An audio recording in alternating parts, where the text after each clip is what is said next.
বন্ধুরা, আশা করি তোমরা সবাই ভালো আছো এবং সুস্থ আছো। আমি আরেকটি ভিডিও নিয়ে আজকে চলে এসেছি।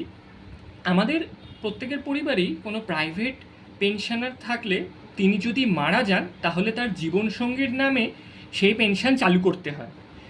তা সেই পেনশনটি চালু করার জন্য একটি ফর্ম ফিল আপ প্রয়োজন এবং তার সাথে কিছু জরুরি আরও কাগজপত্র জমা দিতে হয়। তা আজকে সেই ফর্ম ফিল আপটা নিয়েই আমি বিস্তর আলোচনা করব।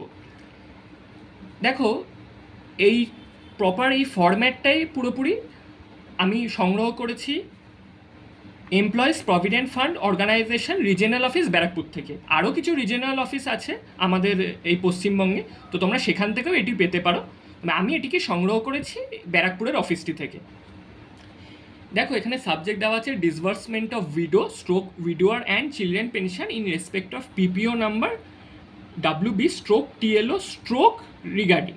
দেখো, তোমরা এইখানে যে একটি নাম্বার আছে, এই নাম্বারটা তোমরা কোথা থেকে পাবে? এই নাম্বারটা তোমরা পাবে হচ্ছে যখন সেই প্রাইভেট পেনশনার যখন রিটায়ার করেছিল তখন তো তার একটা পেনশন পেমেন্ট অর্ডার তাকে দেওয়া হয়েছিল, সেখানেই বা বা ধরে নাও কিছু পেনশনের কাগজপত্র তো তার কাছে ছিলই, তো সেখানেই এই নাম্বারটি দেওয়া থাকবে। তো সেই নাম্বারটি তোমরা এখানে লিখে দেবে। সেই নাম্বারটি আমি ধরো এক্সাম্পল হিসাবে লিখে দিলাম। অনেক সংখ্যারই নাম্বারটি হবে, আমি এখানে এই 5টা 6টা এরম দিয়েছি বলে তোমরা ভেবে নিও না 6টা ডিজিটেরই হবে, আরও বেশিই হবে। তো যাই হোক, এবার দেখো তারপর লেখা আছে যে রেসপেক্টে ম্যাডাম বা sir, with due respect I am to state that my husband, আমি ধরে নিচ্ছি এখানে যে মৃত সে ধরে নাও কারুর স্বামী, তাহলে সেক্ষেত্রে হচ্ছে মাই হাজব্যান্ড ওয়াইফ আছে, এখানে ওয়াইফটা আমরা কেটে দিই। নেমলি হাজব্যান্ডের ধরে নাও যে নামটা সেটা তুমি দিয়ে দিলে, ধরে নাও দিয়ে দিলে XYZ Roy was a pensioner of your esteemed office and his, যেহেতু আমি হাজব্যান্ডের ইয়েতে লিখছি ওই জন্য হারটা কেটে দাও। হিজ পিপিও নাম্বার ইজ WB/TLO/ আবার এই যে এই নাম্বারটাই যেটা এখানে দিয়েছি এটা তোমাদের কাছে থাকবেই, এটা পেনশনের কাগজপত্রতে এগুলো থাকে।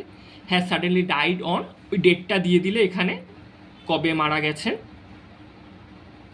Attested copy of death certificate of my husband is enclosed here with, একটা অ্যাটেস্টেড কপিও দিতে হবে হাজব্যান্ডের। কে অ্যাটেস্টেড করতে পারবে সেটা আমি একটু পরে বলছি, বাট একটা অ্যাটেস্টেড কপি দিতে হবে ডেথ সার্টিফিকেটে। আচ্ছা, এবার তারপর হচ্ছে নাও বিং হিজ ওয়াইফ, এখানে হারটা কেটে দিলাম, হাজব্যান্ডটাও কেটে দিলাম, কারণ আমি শুরুতে বললাম আমি একটু উদাহরণ ধরছি যেখানে হাজব্যান্ডের মৃত্যু হয়েছে। তো it is my humble request to your good self that kindly disburse the widower and children pension in my বা our following detail savings account held with, কোন ব্যাঙ্ক বা ব্রাঞ্চে এটা আছে, ধরে নাও এটা আছে স্টেট ব্যাঙ্ক অফ ইন্ডিয়াতে, তা তুমি লিখে দিলে স্টেট ব্যাঙ্ক অফ ইন্ডিয়া।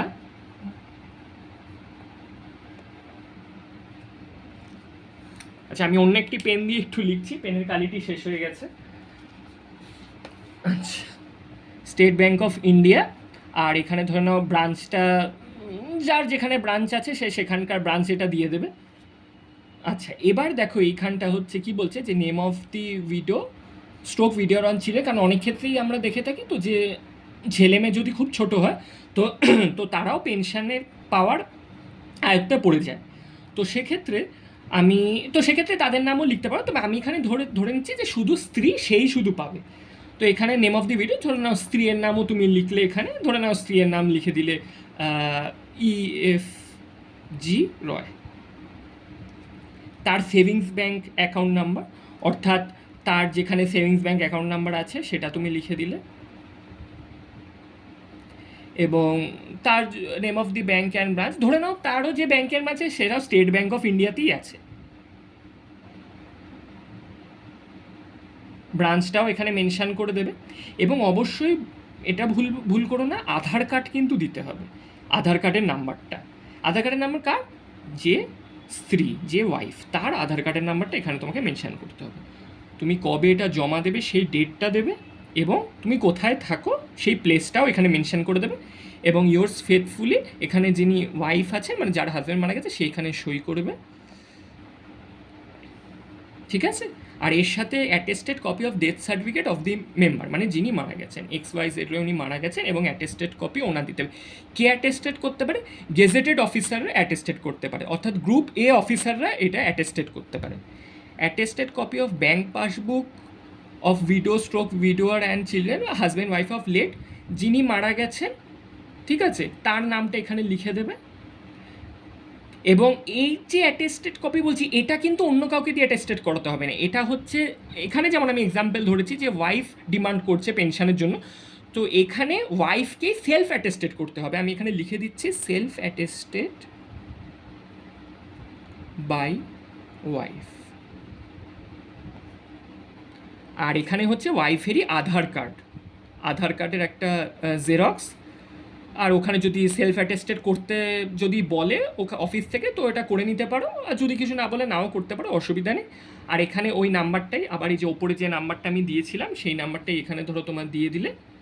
আর এখানে হচ্ছে যে মোবাইল নাম্বার ধরো ওটা দিয়ে দিলে, ঠিক আছে। তো আরেকবার আমি একটু বলে নিই, সেটা হচ্ছে যে এটা হচ্ছে যারা প্রাইভেট পেনশনার, এটা কিন্তু শুধুমাত্র তাদের জন্য। নাম্বারটা এখানে দিয়ে দেবে, পুরো ডিটেলসটা যেটা থাকবে।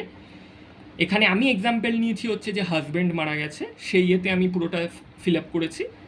তো এখানে যিনি হাজব্যান্ড তিনি মারা গেছেন, এবার ওয়াইফ চাইছে তার পেনশনটা, তো এখানে ওই নাম্বারটা দেবে, কবে মারা গেছে সেটা দেবে।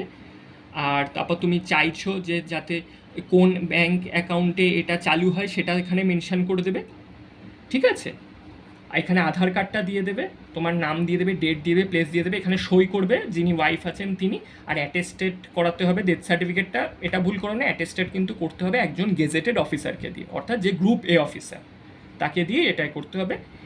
ব্যাংক পাসবুকের সেলফ অ্যাটেস্টেড করতে হবে বাই ওয়াইফ যিনি আছেন, মানে ওনার যে ব্যাংক পাসবুক আছে সেটা করতে হবে। বা যদি ধরো অনেকের ক্ষেত্রে এরকমও থাকে যে জয়েন্ট অ্যাকাউন্ট থাকে, তো সেক্ষেত্রে কী করতে হবে, যে অ্যাকাউন্টটা যে ওয়াইফের নামে, তাহলে সেইটা যে মানে পরিবর্তন হয়েছে, কারণ দেখো কেউ মারা গেলে বা কারোর মৃত্যু হলে তার তো আর নাম কেউ রাখে না অ্যাকাউন্টে, সবাই সেই নামটা সরিয়েই দেয়। তো সরিয়ে দেওয়ার পর তার ওয়াইফের নামে যে নতুন করে যে হয়েছে পাসবইটা, তো সেই ফার্স্ট পেজের জেরক্সটা দিতে পারো, তাহলেও চলবে। আর যদি ওয়াইফের ইন্ডিভিজুয়াল অ্যাকাউন্ট থাকে সেটা দিয়ে দিলেও চলবে। সে যদি চায় যে ওই অ্যাকাউন্টে নিজের অ্যাকাউন্ট যেটা আছে সেখানেই টাকাটা পেতে, সেটাও হতে পারে, কোনো অসুবিধা নেই তাতে, ঠিক আছে। আর অবশ্যই ওটার সেলফ অ্যাটেস্টেড জেরক্স কপি একটা দিতে হবে পাসবইয়ের, মানে যেখানে তোমার নাম টাম সব দেওয়া আছে এই ফার্স্ট পেজে। আর এখানে নাম্বারটা করে দেবে, আর এখানে মোবাইল নাম্বারটা নিজেদের দিয়ে দেবে, ঠিক আছে। আশা করছি তোমাদের এই ভিডিওটি হেল্প হলো। এটা কিন্তু আবার বলে দিই, এটা শুধুমাত্র যারা প্রাইভেট পেনশনার তাদের জন্য, ঠিক আছে। তো আজকে ভিডিওটা এই অবধিই রইল। আশা করছি তোমরা সবাই ভালো থাকবে, সুস্থ থাকবে, এবং কোনো রকম যদি অসুবিধা হয় এই ভিডিওটি রিলেটেড অবশ্যই আমাকে কমেন্ট সেকশানে জানিও। আর এই অফিসটি, এটা ব্যারাকপুরে এই অফিস, এটা হচ্ছে তোমাদের ওই অ্যাডমিনিস্ট্রেটিভ বিল্ডিংয়ের থেকে অল্প আগে ওই অ্যাক্সিস ব্যাঙ্ক আছে, ওই অ্যাক্সিস ব্যাঙ্কের ওই বিল্ডিংয়ে একদম তলায় এই অফিসটি আছে ব্যারাকপুরে, যেখানে প্রাইভেট পেনশনারদের পেনশন রিলেটেড সমস্ত কাজকর্ম ওখানেই হয়। এটাও আমি একটু মেনশন করে দিলাম তোমাদের সুবিধার জন্য। তো ঠিক আছে, তোমরা অবশ্যই চ্যানেলটিকে সাবস্ক্রাইব করো, শেয়ার করো আর লাইক করো। তোমরা সবাই ভালো থেকো।